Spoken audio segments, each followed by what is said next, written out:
Hey everybody, it's your girl Angie. Welcome back to Kiss My Cheeks TV. I know it's Wednesday, but I'm about to get into my weekend reality reviews. If you all haven't watched from last week, I was out of town for a memorial service. My aunt passed away, so I was in Chicago, so that's why all of my reviews are late this week. To be totally honest with you, I haven't even watched Love and Marriage Huntsville yet. I haven't had time to watch it. So that review probably will go up this weekend when I have a chance to watch it.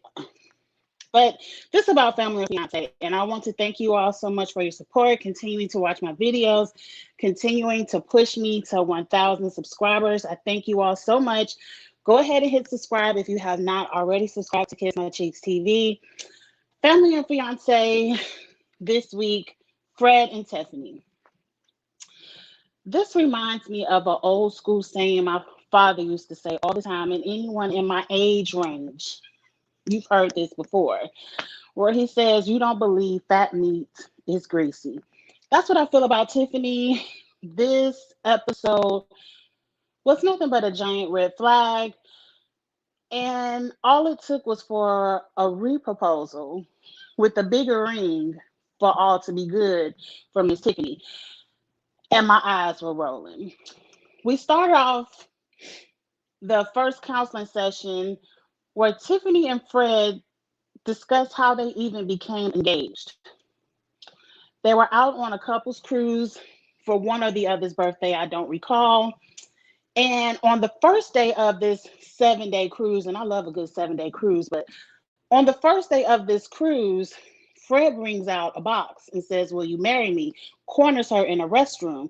And you all know how small those restrooms are in your cruise cabin. Tiny, tiny, tiny.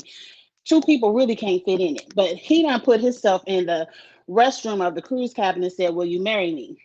Tiffany off bat says, "I wanted to say no. I wanted to say no, but I had 7 more days out in the middle of the ocean with this man. I didn't want a bad vacation, so I just said yes, and here we are." Tiffany girl, number one, you say yes to a man you want to say no to. In the back of Angie's mind, I would be like, my vacation would already be ruined because I'd be like, the whole time I'm thinking, I don't really want to marry this man. I don't know. I'm thinking about the wrong things instead of enjoying my vacation. Number two, when you got home, you can say no. When he cheated on you, you couldn't say no. When he DM'd the girl and was flirting all over social media, you couldn't say no. When he got drunk enough for where his drinking is an issue for everyone, you couldn't say no. You couldn't say no right now. Girl, so miss me with that. You felt pressured to say yes. I understand the pressure you might have had to say yes, but I don't understand once you were off the boat why you couldn't say no. Why at any moment in time, especially if you really did not want to marry this man at said time, you couldn't give that ring back. That's just a little bit of questioning. I wish Dr. Tracy would have asked, like, at what point when you got off the ship, couldn't you not have said no? Could you not have a reasonable conversation? But see, this man don't seem like he know how to have a reasonable conversation. I don't want to get into the 20 questions of both couples because I don't really understand the concept of the entertainment, Angie. It's entertainment.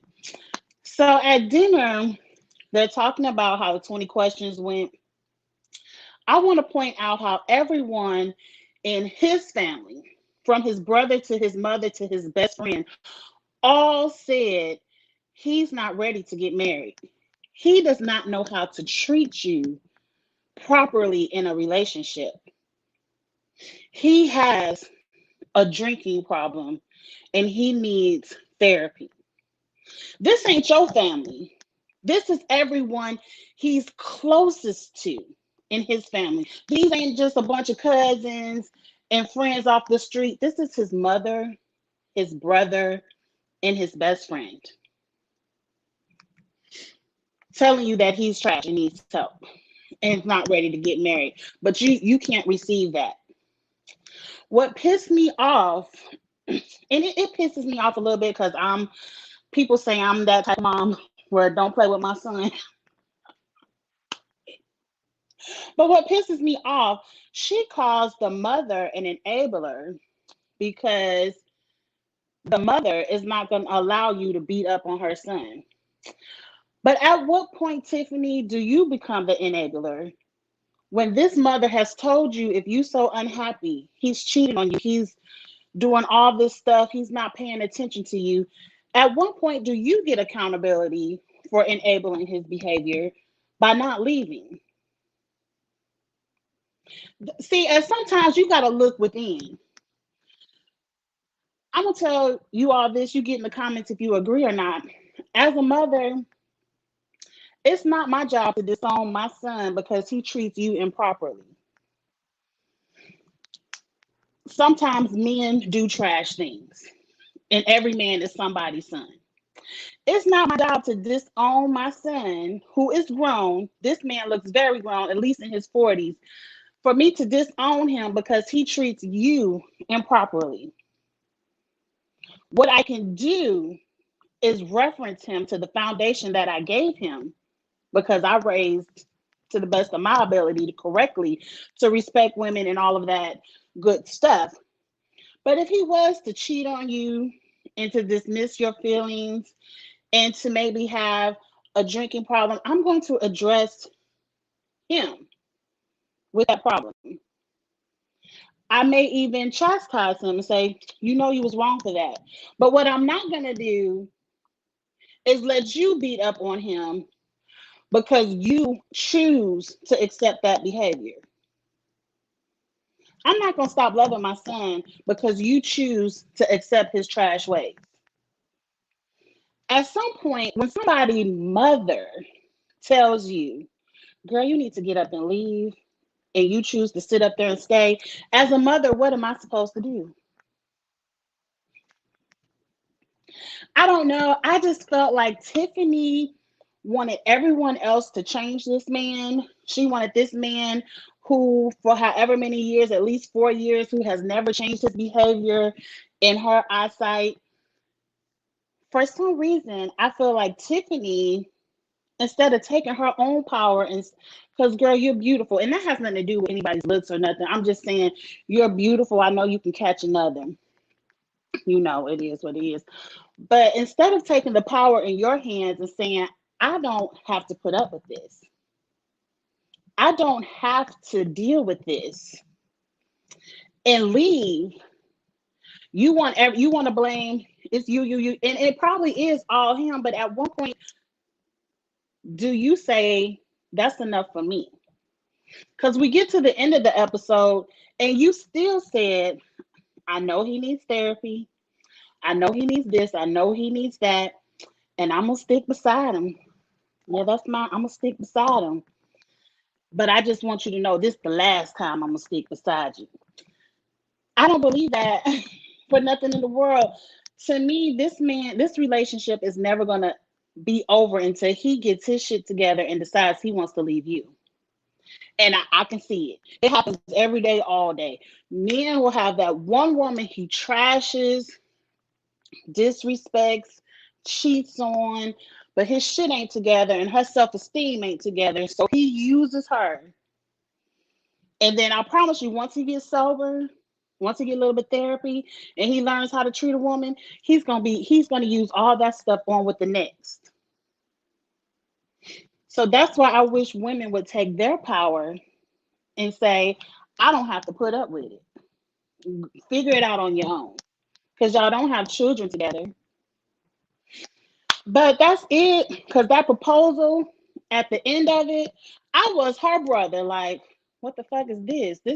This man ain't changed nothing. What you mean reproposing? And oh, because he give you a flashier, bigger ring, you all shits and giggles.